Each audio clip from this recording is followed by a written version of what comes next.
Yo, what's up, guys? Dragon Ball Dave back with another Dragon Ball Daima review. Just want to share my thoughts on it. This is episode 12 entitled True Strength, which released December 27th, 2024. So, without further ado, let's get into it. Okay, so the episode opens up with Vegeta actually getting knocked into the Kraken's mouth, just like in the cliffhanger. He somehow miraculously gets out of there, and Goku's all kind of freaked out, like, yo, what? I thought you got eaten. And he's like, I'm not used to this body yet, a small body. So Vegeta is flat out telling us he's not even peak Vegeta, which is interesting because we're going to see peak Vegeta. Well, for Daima anyways. But he goes ahead and he goes back at Tamagami 2. Tamagami 2 smacks him again right towards the Kraken. And Vegeta goes Super Saiyan to just barely evade it. He barely evades it. As a Super Saiyan, he's able to, contest with Tamagami 2. But like I said before, Tamagami 2 doesn't seem to be interested in like that fair fight. He's going to look for openings. If you drop your guard, that's on you. And that's something I thought was kind of neat. But Vegeta, as a Super Saiyan, escapes the Kraken. But Tamagami 2 doesn't let up on his pursuit of him. And he actually knocks Vegeta into the water. And when he does, Vegeta actually goes straight into the Kraken's mouth, teeth closed. We see the sparks. We know Vegeta's going Super Saiyan 2. And it almost made me think, like, did he do, like, a final explosion in the Kraken's mouth? But he does, and he comes out as a Super Saiyan 2, and that's too much for the Kraken to hold in. But the Kraken yawns about it like it's nothing. So the Kraken still is the big dog. Vegeta's now in Super Saiyan 2, though. He's pressing the Tamagami a little bit better. Just like with Goku, when they went beyond Super Saiyan, they were a little too much for the Tamagamis. Now, Tamagami 2 does hold his own fairly well, especially compared to Tamagami 3 versus Super Saiyan 2. Now, we don't know how much stronger Goku is than Vegeta. But, either way, Super Saiyan 2 puts them above the Tamagamis. And Vegeta definitely has the edge on him. It kind of goes to them going back and forth. And Goku's like, oh, it looks like Vegeta's got warmed up. And Pansy, of course, like, oh, he can use magic too. Because, they all think of Ki and magic as the same. So, that's kind of neat. She looks at it as, Vegeta's just a beast.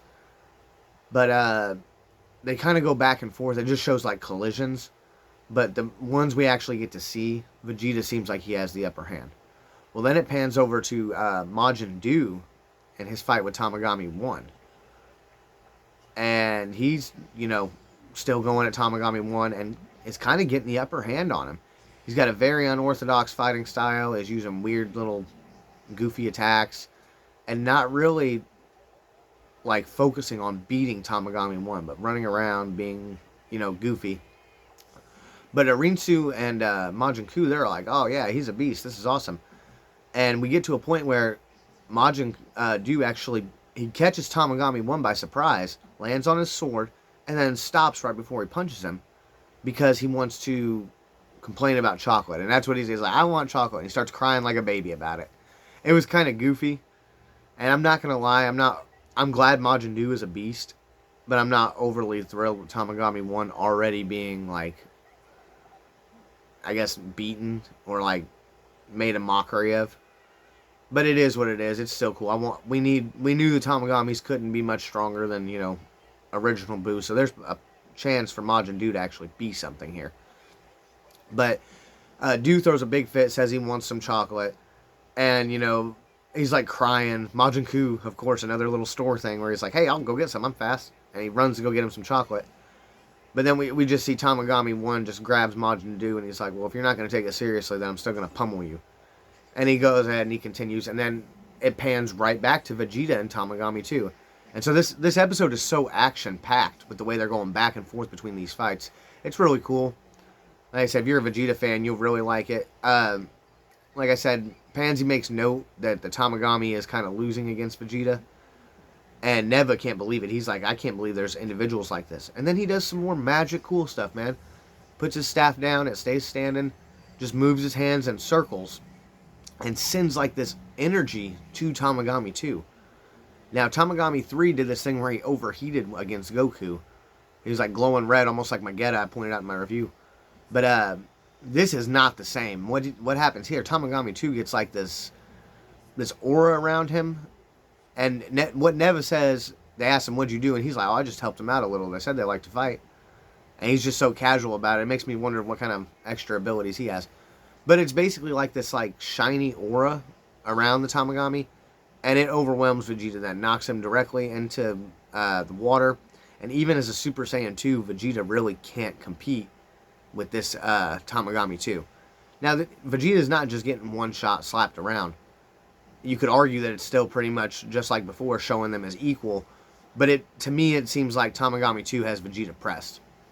He does kind of, continue to attack him, and he just overwhelms him. But then it pans back again to Majin Buu just, pretty much running away from Tamagami 1. And a gag scene that's like so goofy looking, I don't know what to think of it. The military police guys show up and they're like, whoa, the Tamagami's fighting? Like, holy cow, what's going on here? We didn't know that. But Tamagami now is on the offensive, and he's actually doing pretty good. But this is where Degasu and Goma, who've been watching, feel the impact of like Tamagami 1, because they're in the same demon world as him. They're like, whoa, what the heck's going on? And they look and they see, and they don't know who Majin Buu is. They don't know who Majin Buu is. All they see is that the Tamagami is not just obliterating this foe. Majin Buu shows up out of nowhere, throws a chocolate bar, and when Majin Buu gets it, he does this awesome thing where he blows smoke out. That's where he gets hype again.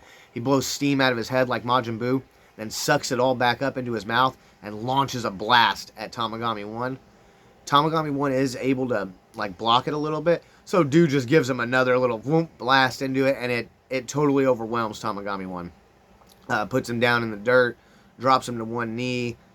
He's scratched up just like we see in the next episode preview, and it's really crazy, man. Majin Buu is doing better against Tamagami 1 than anybody else has done against the Tamagamis. He's actually making a mockery of him. Now, don't get me wrong, Goku did handle Tamagami 3.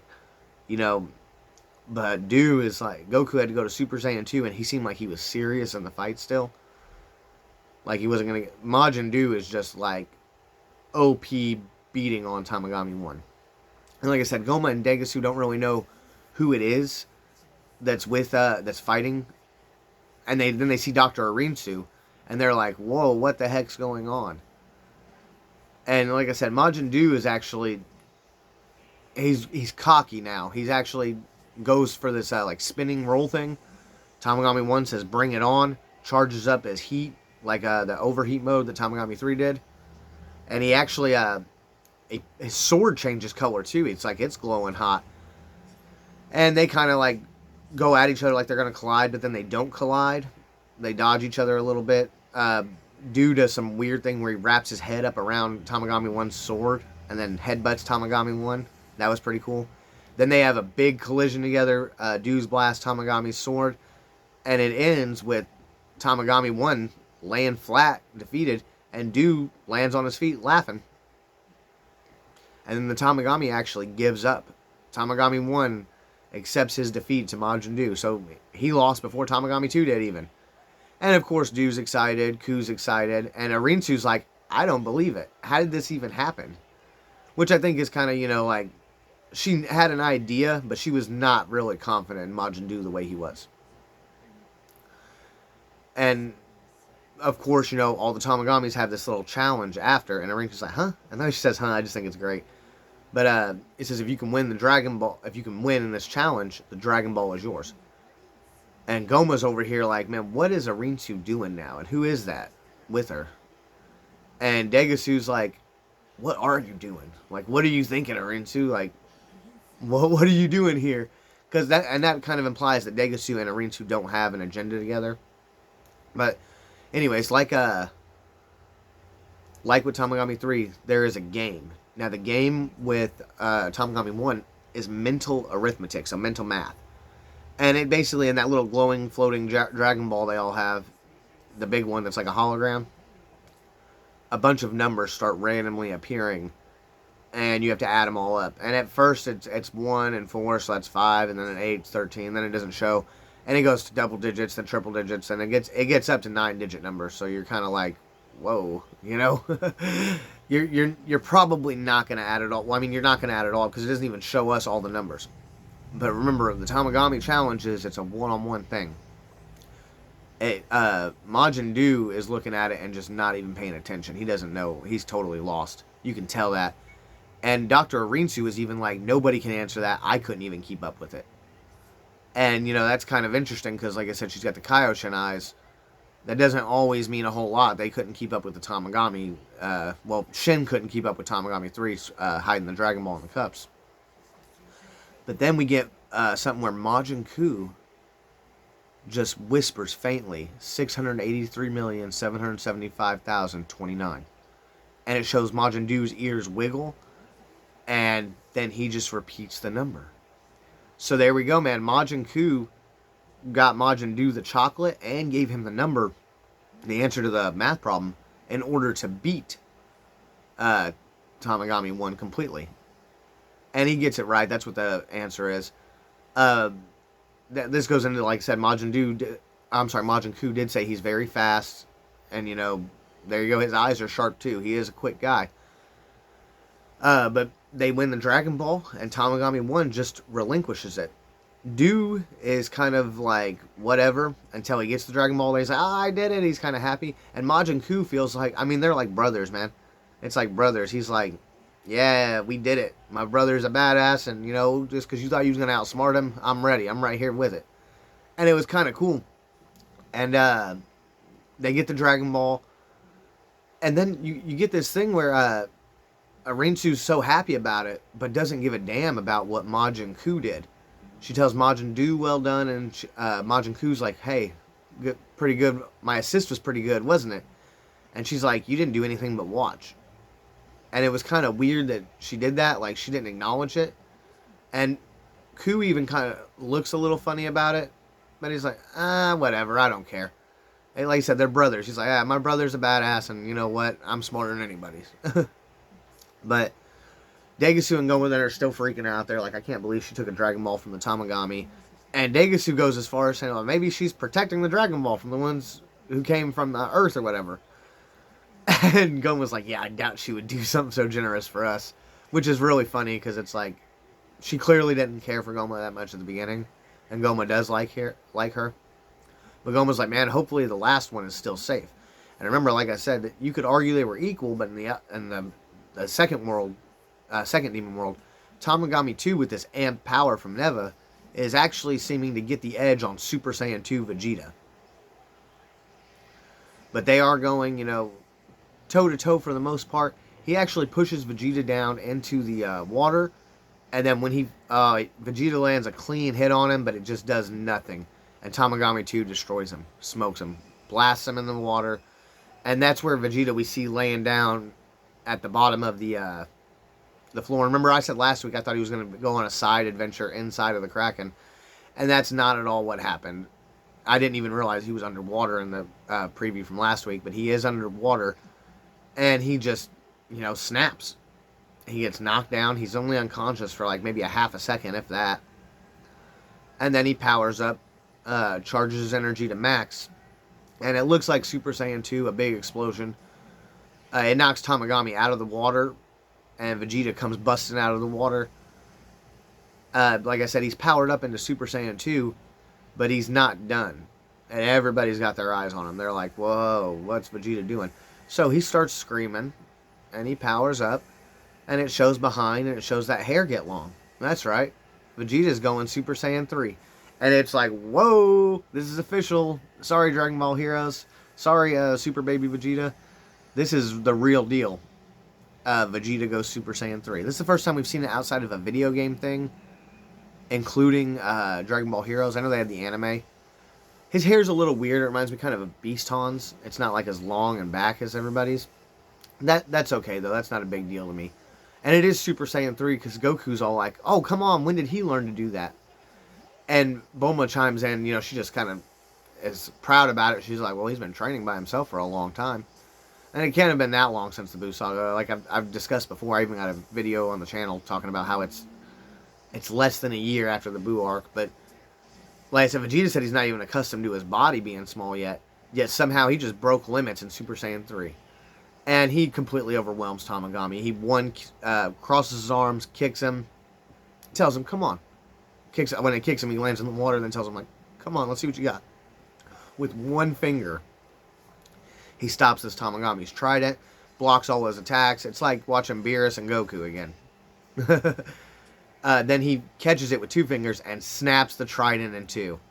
Not quite as cool as the power pole, but pretty damn awesome.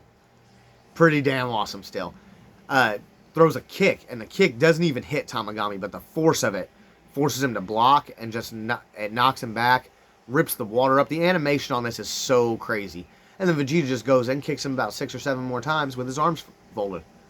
He only used his finger when he attacked him originally there, or didn't even attack him with his finger. And now he's only used his feet. He's only kicked. Then he charges up a Gallic gun, and he barely charges. He just puts his hands back and just, Gallic, oh. And he hits the Tamagami. Tamagami 2 is able to, push it pushes him back a bunch and stuff. But he is finally able to deflect it. And when he does, Vegeta just, boom, punches him in the face. And he goes flying. He's bouncing off, in the Kaioshin realm here, Demon World 2, whatever. There's like floating planets everywhere. And he's just bouncing off of them because, Vegeta hit the shit out of him. Vegeta appears behind him and stops him from flying far away. The Tamagami gives up, and Vegeta simply just lets him go. And he falls into the water. This is the first time we've seen Vegeta get, the big W. Now, Tamagami 2 was, probably second to Tamagami 1, but he wasn't really second to him. It wasn't really like that. It was more like they all kind of seemed to be equal to me. Just that, Tamagami 2 had that amp from Neva.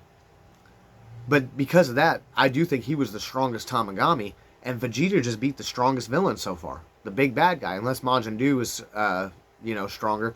He beat Tamagami 2, who was amped by Neva, and he did it in Super Saiyan 3. Super Saiyan 3 never wins. Super Saiyan 3 has won 2 fights ever. And movie, whatever it was, Wrath of the Dragon, with the Dragon Fist where he kills Hirudegarn, he won that fight. That was movie only. And then he won the fight with Trunks in the Dragon Ball Super anime, which was a spar. He just knocked him down real quick. Trunks was totally fine from it, too.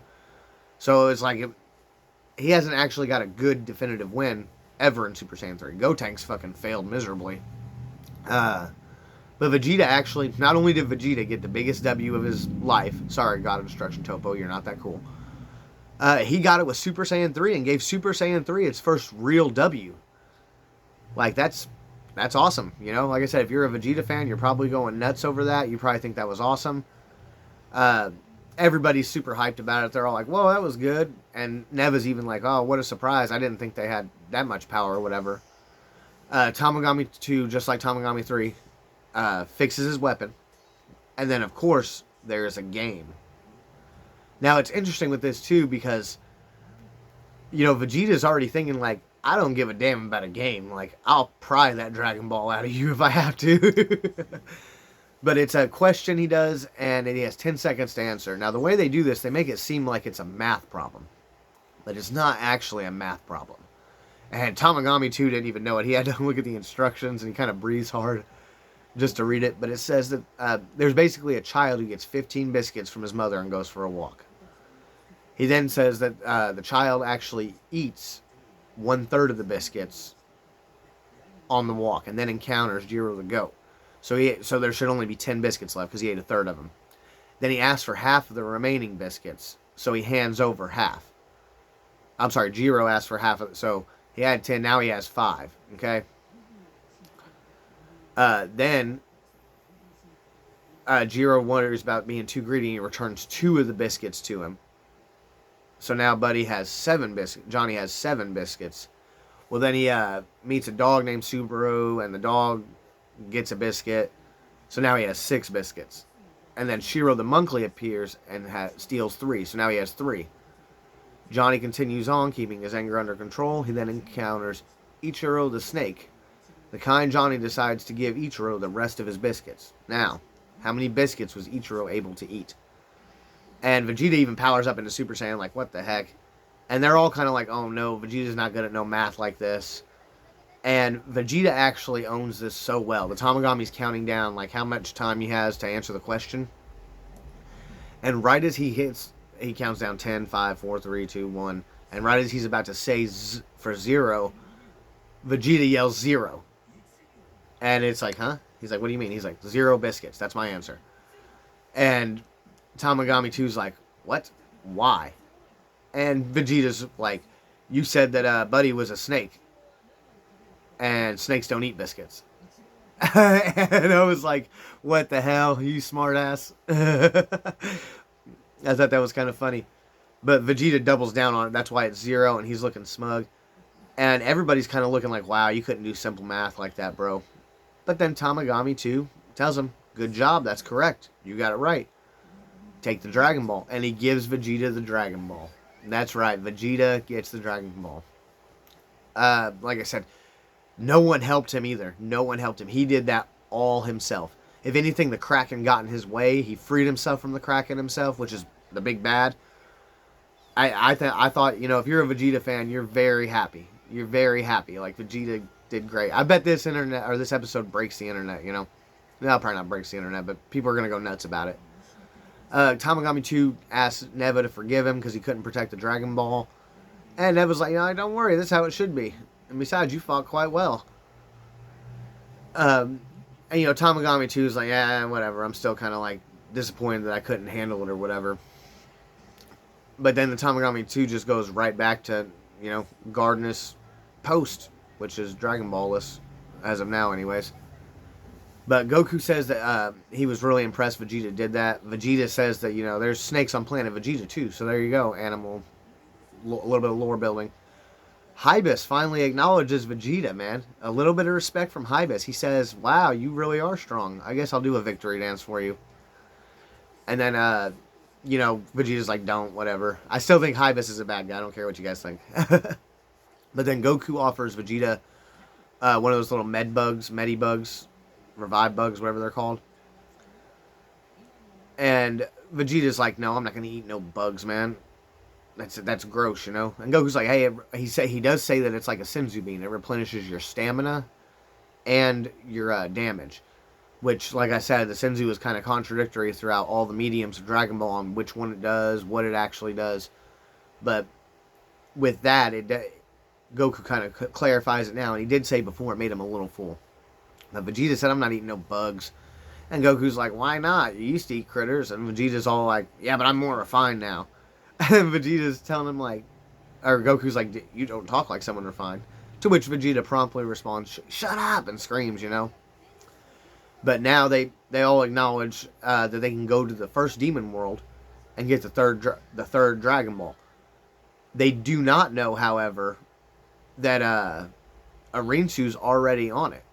Rinsu's already got that Dragon Ball. When they get in the ship, it shows the Kraken kind of just sleeping in the water, like lounging. And I want to see the Kraken and Beerus fight at this point. But they get back in the ship, and there's actually an issue with the ship because it's Hybis's janky ship, you know. But Pansy's a beast, and she just literally plugs something in to fix it. It made me wonder if like somebody purposely had unplugged that. And you know, maybe not the way it goes. It does seem like Glorio just doesn't know, but he's kind of got an eye on Pansy watching. And like I said, it's just like something just plugged in. She gives him a thumbs up, and he's like, all right, cool. And they go. But like I said, now they're heading to Warp to head to Demon World 1. And as they fly off, you know, we see Goma and Degasu are like, oh my god, man. They got the second Demon World Ball too. We're cooked. And Degasu's like, you know, they're going to be coming to this Demon World now. And Goma's like, well, you know, he's freaking out, kind of like, if that's the case, though, then we're going to have to do something.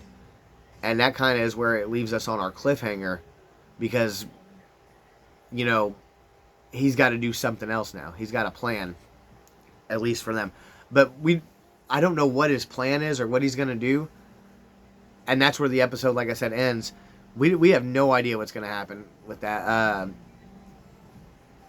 Goku and company don't even know that when they get there, the Tamagami 1 is not going to have the Dragon Ball. So when they get there and they find him, is Goku still going to be like, but I want to fight you still? Or is it, you know, will Piccolo finally get his W? Because Piccolo hasn't got no shine yet thus far at all, aside from calling Neva senile. That's it. But this was interesting. We got to see two Tamagamis. I called a couple of weeks ago that by episode 12 we were gonna really be probably done with Tamagami 2. And when we didn't meet him in episode 10, I was like, well, I guess I was wrong. And then it turns out I wasn't wrong. We actually did end up finishing up with Tamagami 2 by episode 12. And Tamagami 1, unfortunately. Now, the next episode is called Surprise. And it's a little weird because, like I said, these previews are so short. We see Goku sliding down like this giant like vine that looks like a thorn bush maybe. But it could very well be a tail of a creature with spikes on it. Rinsu's sitting in her little area. She's proud. She's got the Dragon Ball.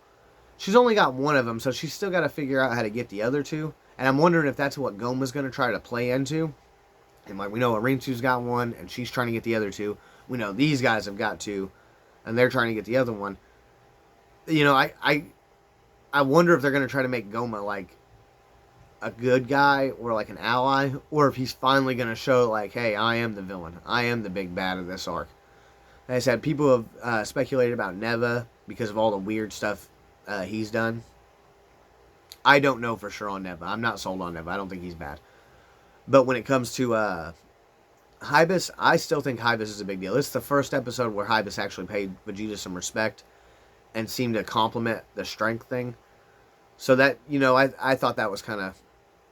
Maybe they've just totally sent me off with Hybis, and he's walking around, as I mentioned before, with that third eye, the same way Master Roshi was walking around with the Dragon Ball. Like, he doesn't even know what he has. But we don't really know for sure. But then it shows, like, these giant bear feet, or, like, paws or something, and they're, like, trying to stomp on Goku. And he's dodging them or whatever. But the episode is called Surprise, and the ending scene, there's, like, these little demonic guinea pig things, but they're not little. They got to be huge because the way the environment looks and everything. Goku and Vegeta are the small ones. And Goku and Vegeta are kind of freaked out, but these little Hamtaro looking things are coming at him. And that's it. That's a wrap on it. Now, like I said, I did really enjoy this episode. I don't know whose fight I liked better between Tamagami 2 and Tamagami 3. Because, like I said, man, that power pull cutting the hammer in half was so awesome to me. And now Vegeta went Super Saiyan 3 and broke the trident with 2 fingers. I mean, the fights were great. The fights were great. And even though Majin Buu and Tamagami 1 was a little bit, like, disappointing, I guess, that was also great, too. Majin Buu's awesome. He's here to stay. He's a character that's, like, he's got power. He's unorthodox. He's Buu. He reminds you of Buu. And it's like, okay, I don't care if you like me or not. Watch me beat your favorite character up. And I'm cool with that. Like I said, the next episode is called Surprise. It's actually not coming out next week, though. They're going to take a little bit of a hiatus because of the New Year's stuff. So it'll actually return the week after. So no Dragon Ball Daima next week, as far as I know. We also didn't get the Jump, whatever it is, the thing in December. They didn't announce any new episodes for Dragon Ball Daima. So, we're 12 in. We got 8 more left. 8 more weeks. 9 because we got the bye week or whatever you want to call it. It kind of sucks, but it's also going to be right in time for Daima to finish up and that Dragon Ball Super one-shot chapter to come out, which hopefully will, give us something. I'm be disappointed if, again, they pick up on Dragon Ball Super and completely ignore Daima, because for some reason, Dragon Ball's got this trend of ignoring the previous series. But I want more Dragon Ball no matter what. I miss the manga coming out monthly. I'm loving Daima coming out with a weekly episode. When I was a kid, I used to watch Dragon Ball daily. And then when Dragon Ball Super came out, I tuned in every week to watch that. Every week. I ended up watching it raw, then watched it with the subs. Fan subs on GoGo Anime, actually. And then watched it on Crunchyroll later. And Funimation at the time. But, I'm very hyped for that. And even though next week's preview doesn't look overly, hype or anything, I don't think it's going to be such a terrible episode. And I kind of like when they send us off with those little previews like that. But that's all I got for now. I appreciate you guys watching. If you did, if you made it this far, go ahead and, tell me your thoughts down there. If I missed anything, let me know. If I should have pointed something else out, please tell me all about it. I appreciate you.